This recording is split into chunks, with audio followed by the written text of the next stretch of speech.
All right, and here we are. We cold opened anyway. Love it. Hey, what's up, Nat 20? How we doing? We're already in shambles. My name is Nat Magic Juice. I am the GM of All Hail the Queen. Along with GM, I also hold the title of cat herder and shepherd. So I think we'll understand why about that in a little bit.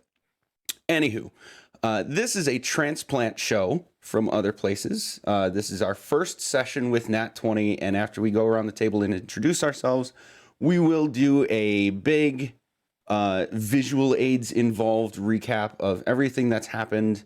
Abbreviated version of everything that's happened in our adventures until this point, leading up to what happened in our last session, and then we'll just get right into it as usual. So we'll start with going around the table, introducing ourselves and our characters in overlay order. So, Sir Heckalot, would you please do the honors of starting us off? All right. Hey, everybody. It's me, Sir Heckalot. You probably know.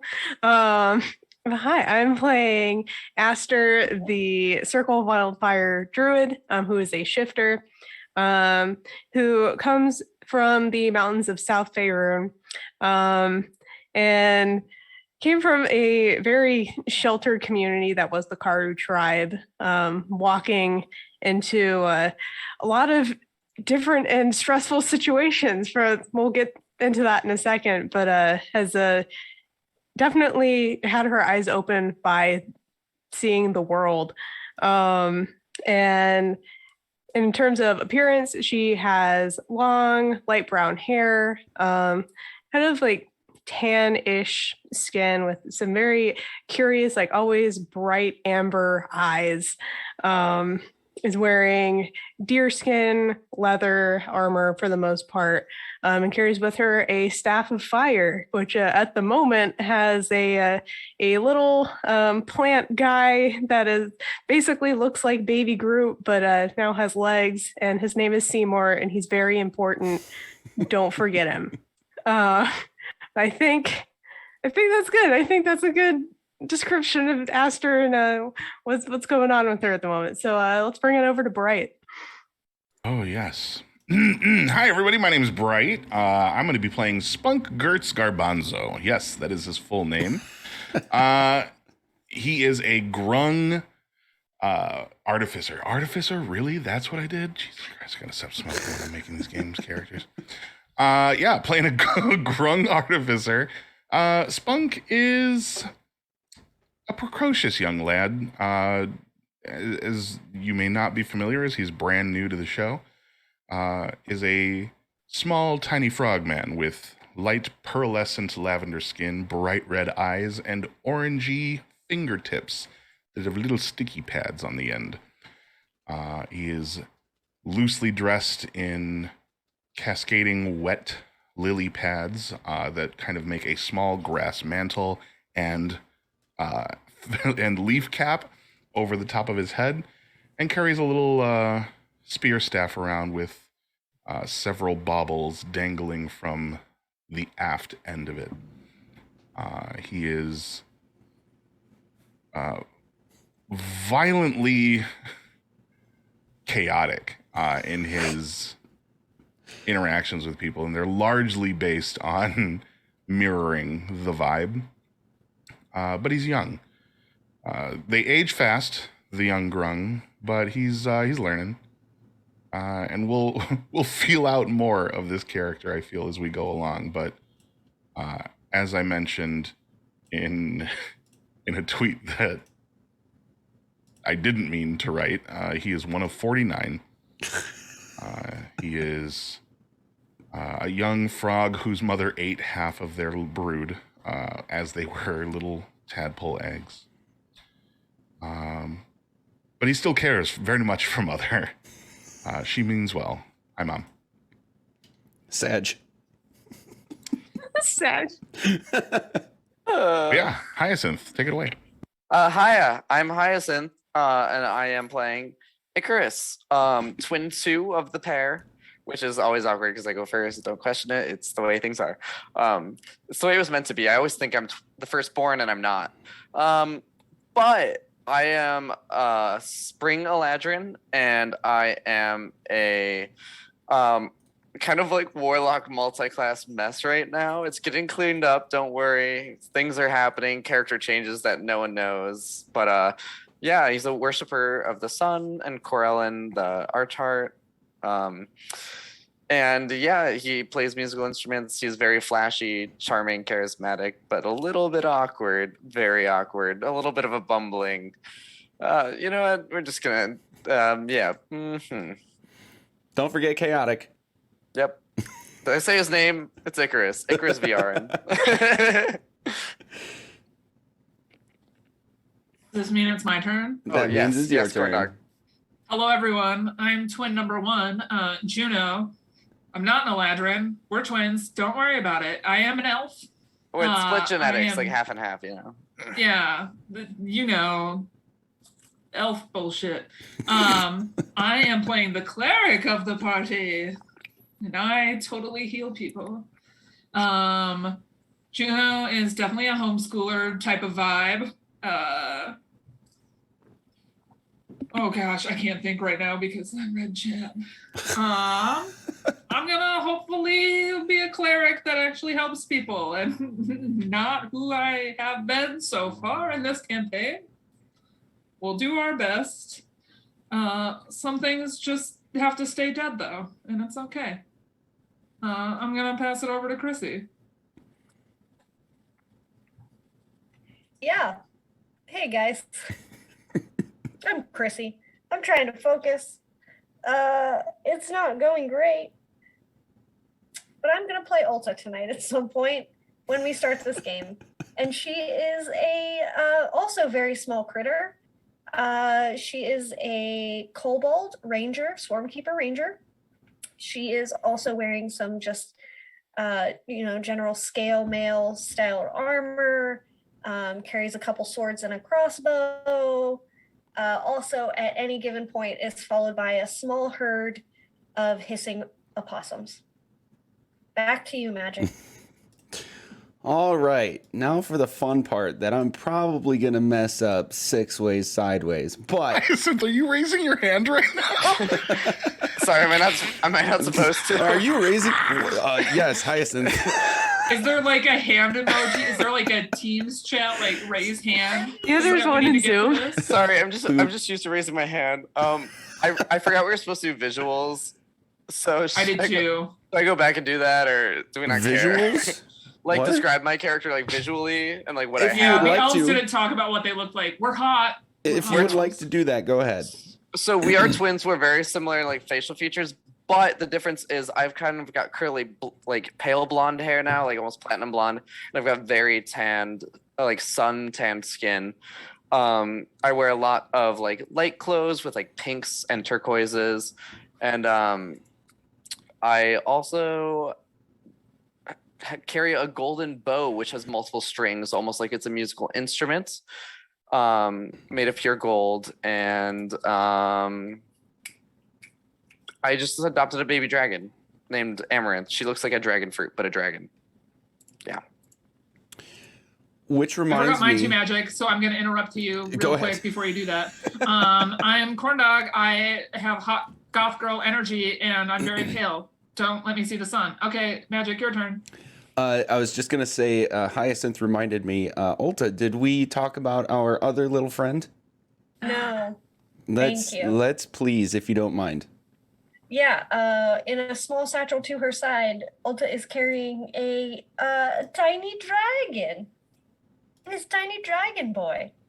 We named him Sunrunner early in the early days, in the before times. And he's just a wonderful little peanut. He's learning some tricks. We're working on fetch and learning how to spray fire, hopefully to kill the enemies. Awesome. Neither have been quite so successful yet. So. All right. Any other last minute character description inputs before we get into the big recap?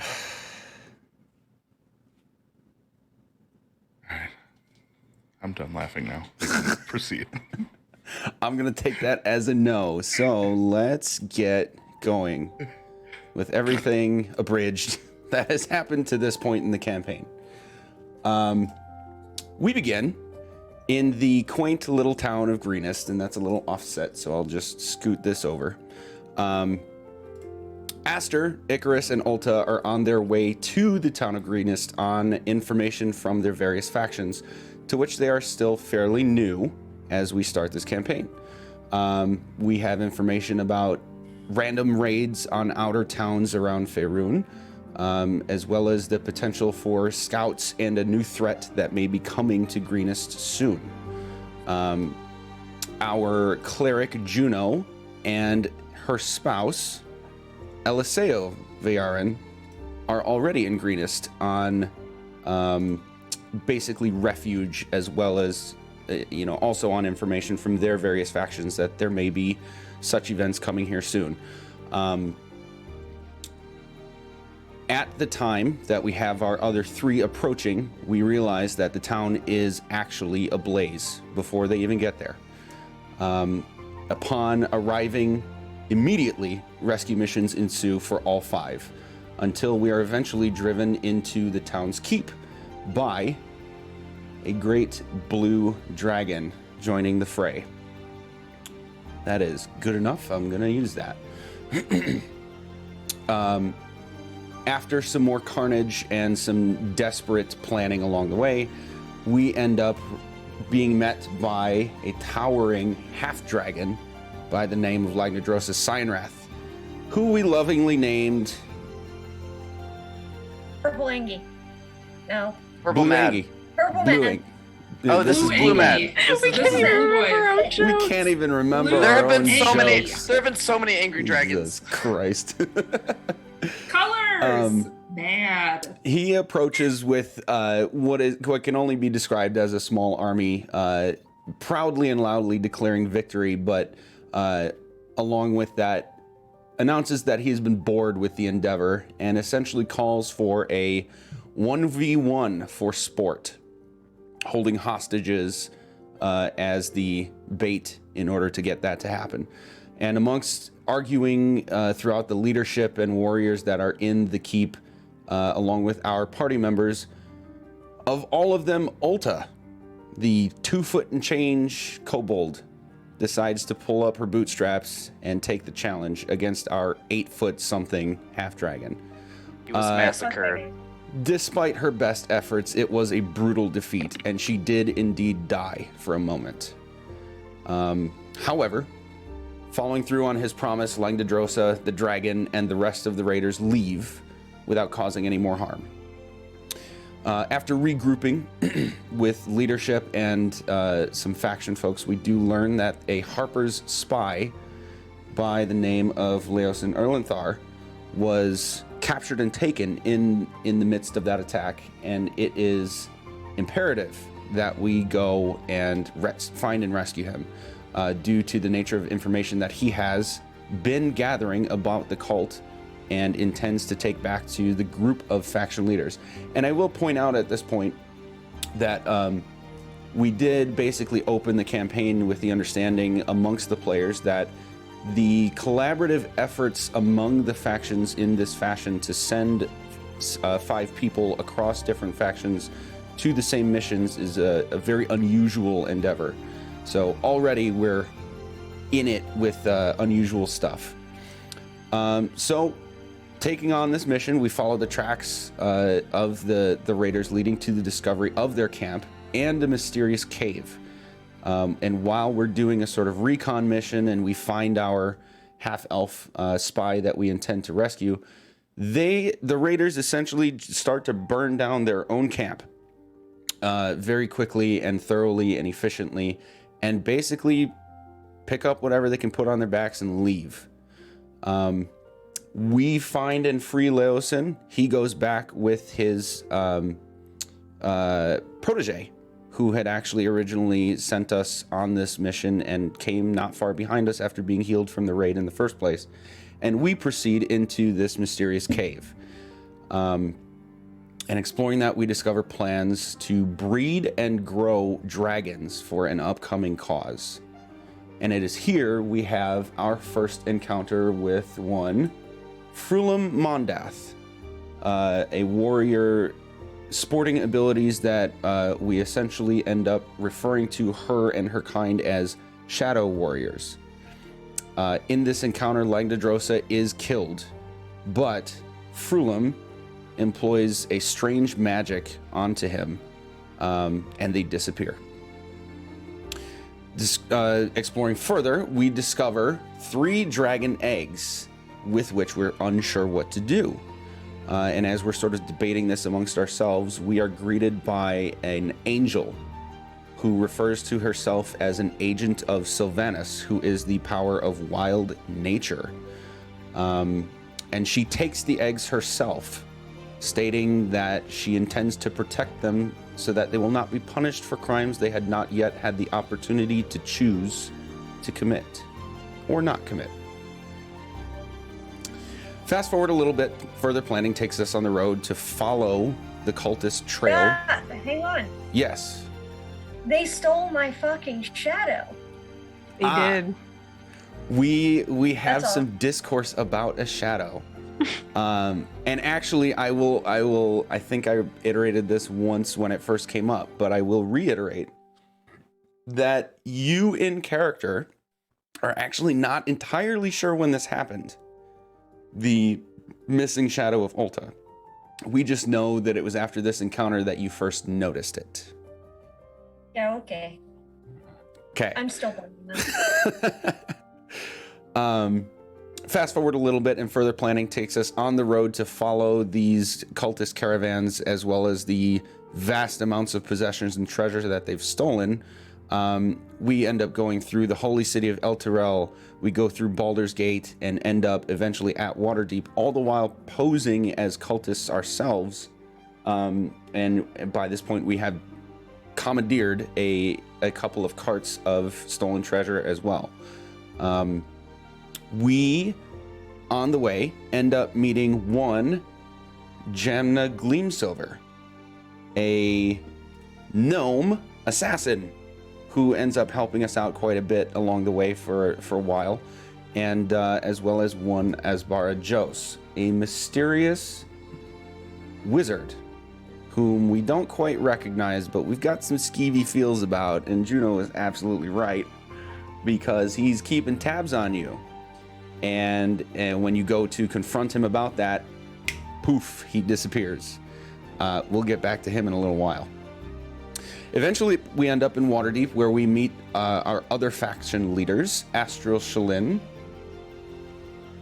Anthar Faerûn, and Rydoth. Just Rydoth. Whom we gather information with, share our what's happened to this point with ourselves, and they share the knowledge that they have to this point about what's going on and their future plans. They eventually come up with a scheme to find a hidden vault of treasure within Waterdeep before the Black Network can. And for those of you who are familiar with modules in D&D 5th edition, yes, this was absolutely a reskinning of Waterdeep Dragon Heist, which was fantastic. So within that endeavor, after much lead chasing, we do eventually find this vault. Within it is a dead dragon's skeleton and the vast pile of treasure that we expected to find. However, we're also greeted by a mysterious illusion of a man who refers to himself simply as a guide for us. And after beginning to encounter the Xanathar Guild, or the Black Network, who had been trying to find this vault as well, we are met with a shared vision by an entity that only refers to itself as an ever watchful eye. In this conversation and shared vision, we essentially are told that we have been chosen as Dragon Knights to fight the will of my sister, and Ulta receives the soul of the dead dragon in the form of a stone and transforms into a golden dragon knight. complete with armor, wings, enhanced weapons, all that sort of stuff. And with this new ability and bolstered resolve, we are able to thwart the zombified Xanathar and all of his goonies. This was a big moment and a lot of homebrew stuff. We're often called the Power Ranger Dragon Knights. Yeah, that's the thing. After resolving all of this, we are essentially sent to continue traveling with the track of the cult to figure out what is their final destination. So off to the north we go.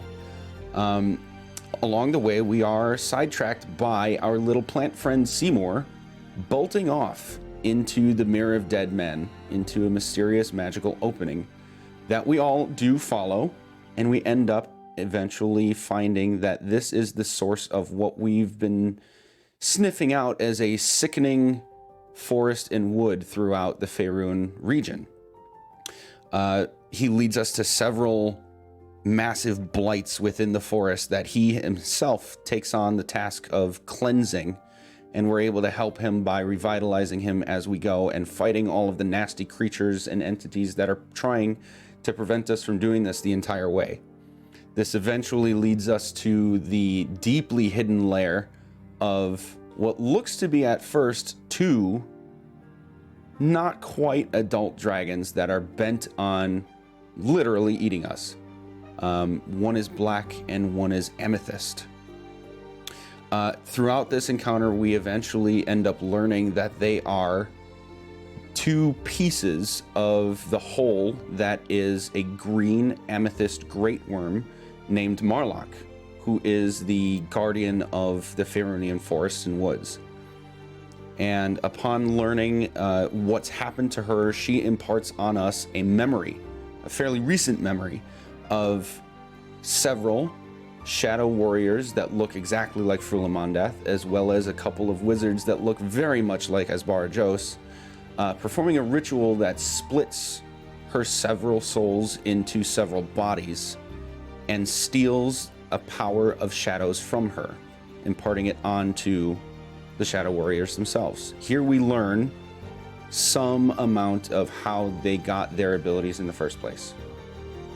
And after some more discussion with Marlock about our intentions, our role in everything that's going on, and learning that she can trust us and will join our efforts in the greater conflicts to come, she gives one of her several souls to Aster, who has now become our second Power Ranger Yeah. Dragon Knight within the campaign.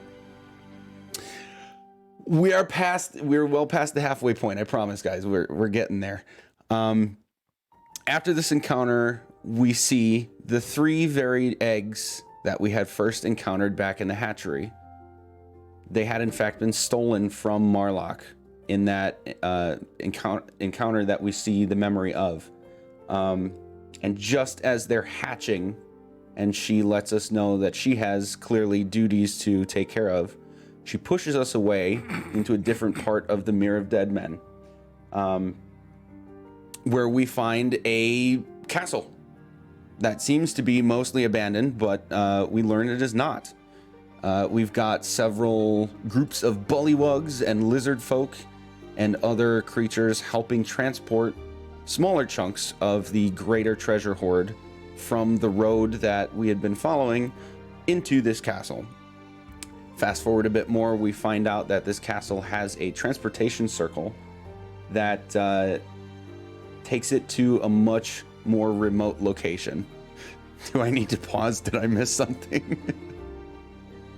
Dumb Don't worry about jokes. it. You keep going. It's really Dumb stupid. jokes. Just keep going. Really stupid joke. Your head will explode if we explain how stupid that joke is. Just All right. keep going, bud. Fair enough. All right, well, we're still paying attention to the recap of things that have happened to this point. We actually do meet another Shadow Warrior, and I missed this visual, so I apologize, but one who essentially tries to strike a deal with us. She is jealous of others in the cult who have been given promotions that she feels she deserves. This is someone named Talus the White, and basically gives us safe passage to the treasure's destination in exchange for our promise that we will make them fail as gloriously as possible, in her own words. And if the opportunity presents itself, to retrieve what she calls a white dragon mask. This is not something we've heard of before or seen or encountered, so it's kind of a side thing at the moment. But holding to her promise, she does lead us to the leader of giants and the person who is in control of a flying castle of ice, who goes by the name of Blagothgus, a cloud giant king. He's gotten caught up in his own ambitions of getting giant kind back on the map, in not so few words, and has struck a deal with the Cult of the Dragon to let them utilize his flying castle in exchange for their promise that they would bring powerful dragons for the giants to fight, so that they can bolster their kind and their culture and their ways again.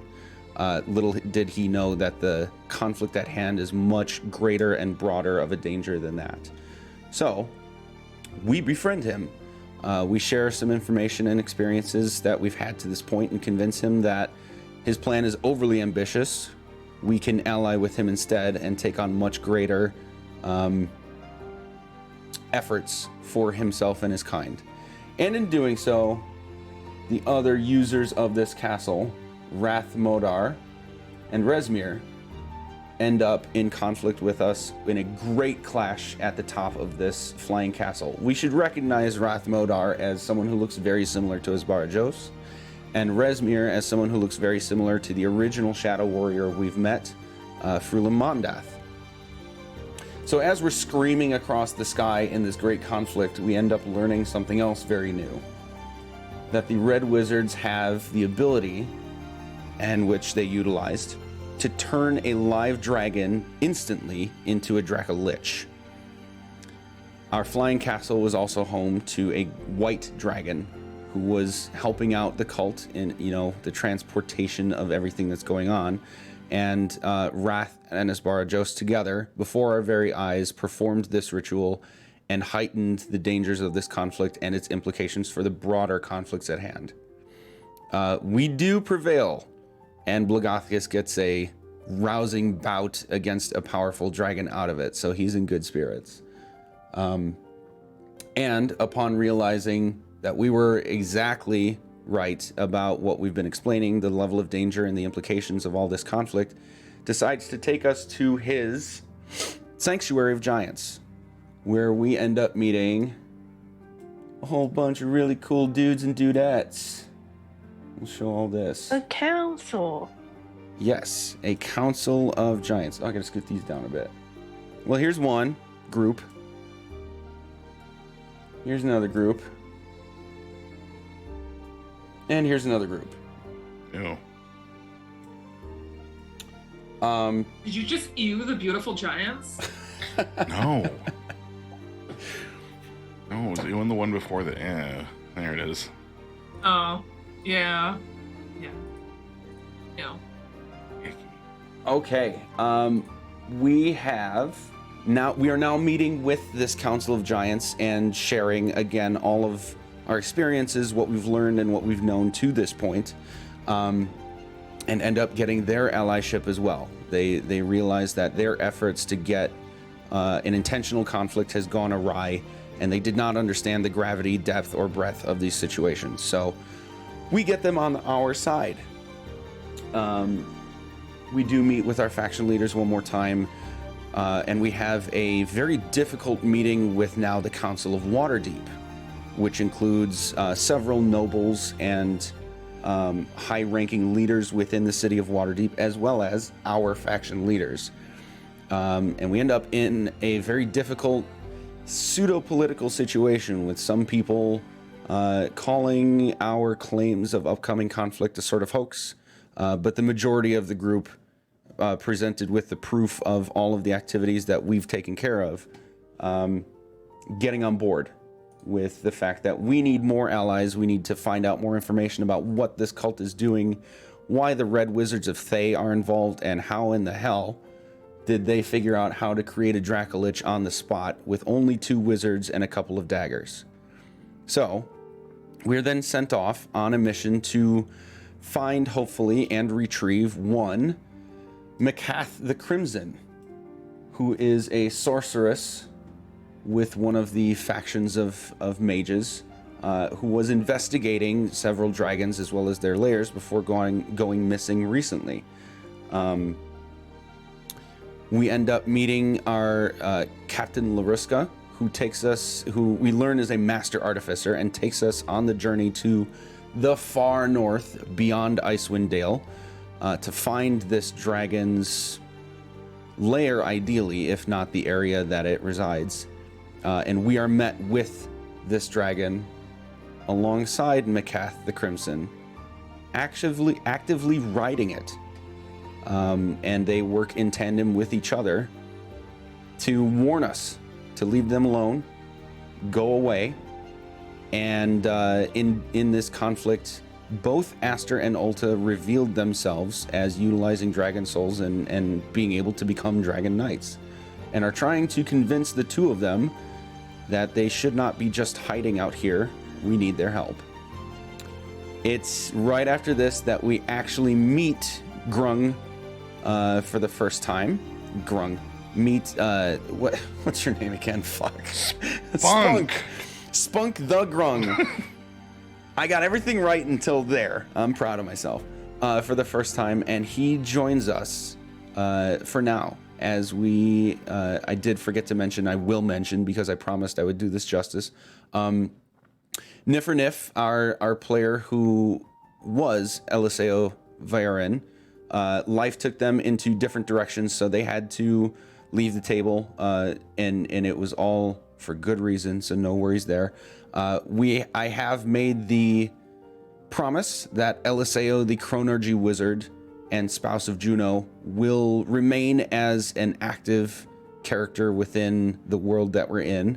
And Bright joined us as a new 5th spot with his Grung Artificer. So now we're at a point where we've gone through another ritual combat in order to be able to stay with Spunk's tribe essentially overnight, and they're giving us what information they have about this dragon and where it may be, and tell us to get the fuck out because they don't want us causing any problems with something that could so easily wipe them all off the face of Faerûn.